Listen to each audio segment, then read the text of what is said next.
Hello மகளே, 464 episode போயிடலாம். எபிசோட்ல ஹகரோமோ வந்து நின்னுகிட்டு இருக்காரு. என்னோட பேர் தான் ஹகரோமோ, நான் தான் சேஜ் ஆஃப் சிக்ஸ் பாத்னு சொல்லிட்டு இருக்காரு. நின்சு கிரியேட் பண்ணது நான் தான் சொன்ன மிரண்டுட்டாங்க அவங்க. சேஜ் ஆஃப் சிக்ஸ் பாத்னு சொல்லிட்டு ஹாசிராமா கட்டிட்டு இருக்கான். ஆமா, அது நான் தான் சொல்றாரு அவரு. இப்ப நருட்டோ சாஸ்கி வந்து யாரோட மறுபிறவினா என்னோட 2 பசங்களோட மறுபிறவி தான். இப்ப எங்க அம்மா கூட சண்டை போட்டுக்கிட்டு இருக்காங்கன்னு சொல்லிட்டு இருக்காரு அவரு. ஆசுராவா, என்னைய வந்து நீங்க முன்னாள் மறுபிறவினா சொல்ல வரீங்கன்னு சொல்லி கேட்டுக்கிட்டு இருக்காரு அவரு. ஆமான்னு சொல்றாரு ஹகரோமோ. என்னோட பையன் ஆசுராவும் இந்திராவோட மறுபிறவி நீங்க தான் இருக்கீங்கன்னு சொல்லிட்டு இருக்காரு அவரு. உங்களுக்கு அடுத்து மறுபிறவியா பிறந்தது சாஸ்கி நருட்டோ தான். இப்ப அவங்க தான் எங்க அம்மா கூட சண்டை போட்டுக்கிட்டு இருக்காங்கன்னு சொல்லிட்டு இருக்காரு அவரு. அதனால ஆசுராவோட இந்திராவோட ஆத்மாவும் உங்களுக்குள்ளதான் இருக்குன்னு சொல்லிட்டு இருக்காரு அவரு. உங்களுக்குள்ள ஒரு கனெக்ஷன்ல இருக்குன்னு சொல்லிட்டு ஆசுராவோட ஆத்மா வந்து ஒன் டைம், இந்திராவோட ஆத்மா வந்து மாதராட்டம் இருக்குன்னு சொல்லிட்டு இருக்காரு அவரு. எங்க அம்மாவுக்கு அது ஒரு பெரிய அட்வான்டேஜ் ஆயிருச்சு. உங்களோட மறுபிறவி காலங்காலமா வந்துகிட்டு இருக்கனால எங்க அம்மா திரும்பி உங்களோட பவர் வந்து ரீகெயின் எடுக்குதுன்னு நினைச்சுக்கிட்டு இருக்காங்கன்னு சொல்றாரு அவரு. எல்லாம் உறுதுணையா இருக்கிறது யாருன்னா அந்த பிளாக் ஜெட்ஸ்ங்கிற ஒருத்தன் தான். அவன் தான் எங்க அம்மாவோட 3வது பையனா இருக்கான்னு சொல்லிட்டு நருட்டோ சாஸ்கியும் காப்பாத்தனா உங்களுக்கு பழைய விஷயம் எல்லாமே தெரியும்னு சொல்லிட்டு இருக்காரு அவரு. என்னோட பையன் இந்திராவையும் ஆசுராவை பத்தி சொல்றதுக்கு முன்னாடி நின்சு எப்படி கிரியேட் ஆச்சுன்னு உங்கள்ட்ட முதல்ல சொல்ல போறேன்னு சொல்லி எக்ஸ்பிளைன் பண்ண ஆரம்பிக்காரு. பலாயிரம் வருஷங்களுக்கு முன்னாடி நானும் என் தம்பியும் சேர்ந்து எங்க அம்மா வந்து சீல் பண்ணி முடிச்சுன்னு சொல்லிட்டு இருக்காரு அவரு.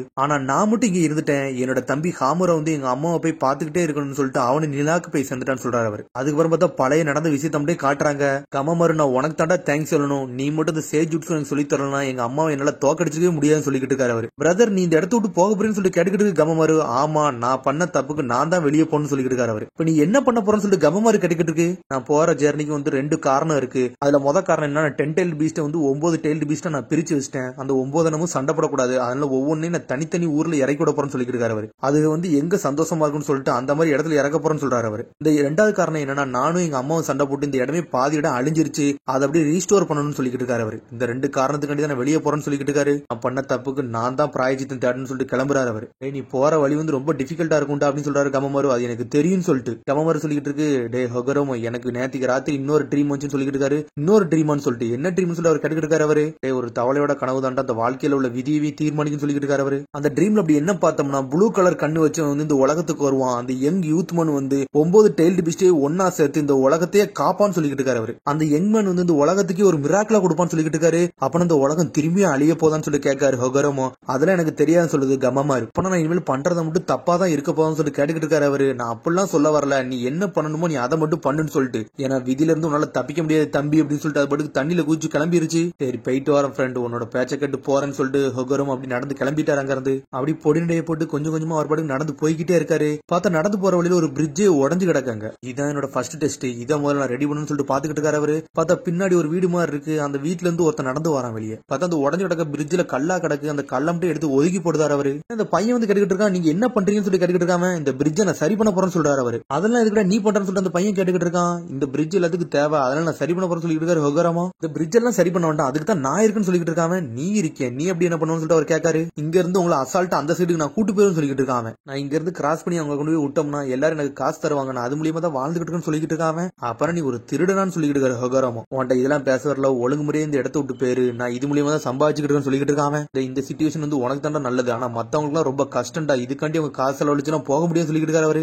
இதெல்லாம் உன்ட்ட ரொம்ப எல்லாம் சொல்லிட்டு இருக்க முடியாது, நீ ஒழுங்கு முறையே பேருன்னு சொல்லிட்டு அவரோட கண்ணை பார்க்காம கண்ணை பார்த்துட்டு மிரண்டுட்டான் அது ரெனிகன்னு. அப்புறம் அவர் படு கிராஸ் பண்ணி போயிட்டே இருக்காரு. ஏன் இதெல்லாம் பண்றேன்னு சொல்லிட்டு கேட்டுக்கிட்டு இருக்கான் அவன். நான் பண்ண தப்புக்கு பிராயசித்தம் தேடிக்கிட்டு இருக்கேன்னு சொல்லிட்டு இருக்காரு அவரு. அதுக்கப்புறம் பார்த்தா ஒருத்தர் நடந்து வரான். ஐயோ, இந்த பிரிட்ஜை வர தாண்டி என்ன செய்யணும் சொல்லி யோசிச்சுட்டு இருக்கான். அதுக்கு தான் நான் இருக்கம்ல, நான் உன்னை தாண்டி விடுன்னு சொல்லிட்டு இருக்கான் அவன். ஹகரோமோ சொல்லிட்டு இருக்காரு, அவனே ஒரு திருடன் சொல்லிட்டு இருக்காரு. சடனா குதிச்சுட்டு வரான். டே என்னையவா ஏமாத்த போறோம்னு சொல்லிட்டு கிராஸ் பண்ண போனோம். அப்படி செதறிட்டு போயிட்டாங்க இருந்து. என்னோட பிசினஸே ஓகேலான்னு பாக்கியம் சொல்லிட்டு டென்ஷன் ஆகிறான் அவன். இந்த பிரிட்ஜை கட்டாம நான் எங்கேயும் போக போறது இல்லைன்னு சொல்லிட்டு இருக்காரு ஹகரோமோ. அதனால வேற எங்கேயும் போக முடியாது, நான் இந்த பிரிட்ஜ் தான் இருக்க போறேன், உன்னால கெட்ட விட மாட்டேன்னு சொல்லிட்டு இருக்கான் அவன். சரி, இந்த பிரிட்ஜை நீ உடைக்க தானே போற, நாம அந்த பிரிட்ஜை கட்டிக்கிட்டு அதுக்கப்புறம் நீ உடச்சுக்கோன்னு சொல்றாரு அவரு. அதுக்கப்புறம் பார்த்தா மரத்தை வெட்ட போயிட்டாரு அவரு. பார்த்தா மரத்தை ஒரு அடியில அடிச்சு நொறுக்காரு. மிரண்டுட்டான், என்னடா இவர் அசால்ட்டா மரத்தையே சாய்க்காருன்னு சொல்லிட்டு. பார்த்தா அந்த மரத்தை தளத்தல பார்க்கான். பார்த்தா அவன் ஸ்ட்ரென்த்துக்கு நகட்ட முடியுமா, அவன் பாட்டுக்கு செதறிட்டு கிடக்கான். பார்த்தா அவர் பவரை யூஸ் பண்ணி அதை கெட்ட மாட்டுக்காரு, அவரோட உடல் உழைப்பை வச்சு கட்டிக்கிட்டு இருக்காரு. அதை பார்த்தா அவன் ஓரமா தான் உட்காந்துருக்கான். அவர் ஒவ்வொரு கட்டையா ஒன்னொன்னே அடிக்கிட்டு இருக்காரு அவரு. பார்த்தா சும்மா இருக்கு, அவனுக்கே வேத்து வேத்து ஊத்துது. வெயில் மழை புயல் என்னெல்லாமோ அடிக்கி, ஆனா அவர் பாட்டுக்கு வேலையை மட்டும் பாத்துக்கிட்டே இருக்காரு. பார்த்தா சடனா தூக்கி நடக்காரு, குப்படிச்சு விழுதாரு அவரு. பார்த்தா டே நீ கொஞ்சம் பொறுமையாடா, நானும் வரேன்னு சொல்லிட்டு அவனும் ஒரு கட்டையை தூக்கிட்டு வரான். சீக்கிரம் உனக்கு வேலையை முடிச்சு கொடுத்துட்டு உன இந்த இடத்துல இருந்து அடிச்சு போத்துன்னு சொல்லிட்டு இருக்கான் அவன். உடனே அப்ப நீ எனக்கு ஹெல்ப் பண்ண போறேன்னு சொல்லி ஹகரோமோ கட்டிக்கிட்டு இருக்காரு. சீக்கிரம் கட்டி முடிச்சு இந்த இடத்துல நீ போவில்ல, அதுக்கப்புறம் நான் பிரிட்ஜை உடச்சுக்கிட்டு சொல்லிட்டு இருக்கான் அவன். பேரை சொல்ல மறந்துட்டேன், என்னோட பேரு ஹகரோமோ சொல்லிட்டு இருக்காரு. என்னோட பேரு ஃபுட்டாமின்னு சொல்றான். அதுக்கப்புறம் பார்த்தா 2 பேரும் சேர்ந்து வேலை பார்க்க ஆரம்பிச்சிட்டாங்க.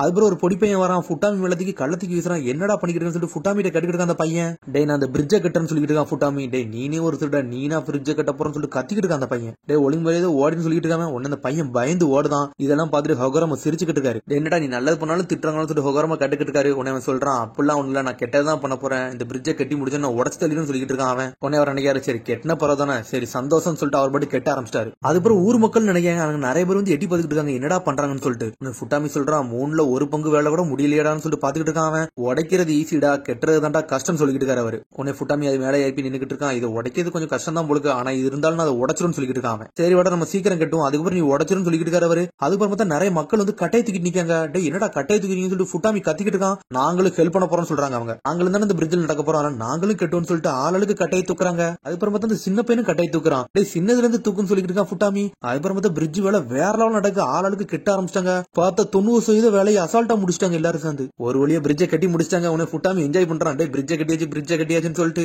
ஒரு வழியா கட்டி முடிச்சாச்சுன்னு சொல்லிட்டு ஹகோரமா சொல்லிட்டு இருக்காரு. சரி சீக்கிரம் உடைச்சிடலாமா சொல்லிட்டு கேட்காரு அவரு. என்னது உடைக்கிறமா, உத்தர கொடுத்து கட்டிருக்கேன், நான் எதுடா உடைக்கணும்னு சொல்லிட்டு ஃபுட்டாமி கத்திக்கிட்டு இருக்கான். உடனே ஹகோரமா நக்கலா சிரிச்சுக்கிட்டு இருக்காரு. இந்த நடா இடிக்க போறேன்னு சொன்னேன் அப்படின்னு சொல்லிட்டு சரி இந்த இடத்த விட்டு போறேன்னு சொல்லிட்டு பிரிட்ஜை கட்டி கொடுத்துட்டு அவர் பாட்டுக்கு நடந்து கிளம்பிட்டாங்க இருந்து. பார்த்தா ஃபுட்டாமி அனலகத்துல ஓடி வரான். நானும் உங்க கூட வாரன்னு சொல்றான் அவன். டே இந்த பிரிட்ஜ் பக்கத்துல தானடா நீ வாழ்ந்துகிட்டு சொல்லி கேட்டுக்கிட்டு இருக்காரு அவரு. ஆமா அந்த பிரிட்ஜ் பக்கத்துல தான் வாழ்ந்துகிட்டு இருந்த ஒரு பிசினஸ் கண்டி, இப்ப அந்த பிசினஸே இல்லன்னு ஆயிருச்சு, அதனால உங்க கூட வரேன்னு சொல்லிட்டு அவர் கூட நடந்து வந்திருக்கான். அதுக்கப்புறம் பார்த்தா நைட் ஆயிருச்சு, 2 பேரும் ஒன்னா உட்காந்து பேசிக்கிட்டு இருக்காங்க. டே நீனும் நல்லா வந்தாண்டா, உனக்கும் நல்ல எண்ணங்கள்லாம் இருக்குன்னு சொல்லிக்கிட்டு இருக்காரு அவரு. டேய் நம்ம ஒருத்தருக்கு நல்லது பண்ணோம்னா நம்மளுக்கு நல்லதுதான்டா நடக்கும்னு சொல்லிக்கிட்டு இருக்காரு அவரு. நீங்க பேசுறது எல்லாமே சூப்பரா இருக்குன்னு சொல்லிட்டு இருக்கான் ஃபுட்டாமி. நான் இதுக்கு முன்னாடி உங்கள்ட்ட கேட்கல, நீங்க யாரு ஏன் இதெல்லாம் பண்றீங்கன்னு சொல்லிட்டு கேட்டுக்கிட்டு இருக்கான். உலகத்துல ஒரு பெரிய தப்பு நடந்துச்சு, அதுல நானும் ஒரு காரணம் சொல்லிக்கிட்டு இருக்காரு அவரு. உடனே ஃபுட்டாமி கேட்டுக்கிட்டு இருக்கான், சில வருஷத்துக்கு முன்னாடி இங்க ஒரு பெரிய அடிலாம் நடந்துச்சு, அந்த சண்டை நடக்கல, நீங்களும் அதுல ஒரு காரணமான்னு சொல்லி கேட்டுக்கிட்டு இருக்கான். சொல்லுங்க நீங்களும் சேர்ந்து அந்த இடத்துல உடச்சு எடுத்தீங்களான்னு சொல்லி கேட்டுக்கிட்டு இருக்கான். நீங்க இவ்வளவு ஸ்ட்ராங்கா இருந்தா எதுக்கு இந்த பிரிட்ஜ் இப்படி வந்து கட்டிக்கிட்டீங்கன்னு சொல்லி கேட்டுக்கிட்டு இருக்கான். உங்க திறமைக்கு நீங்க அசால்ட்டா கட்டிட்டு போயிருக்கலாம்னு சொல்லிக்கிட்டு இருக்கான்.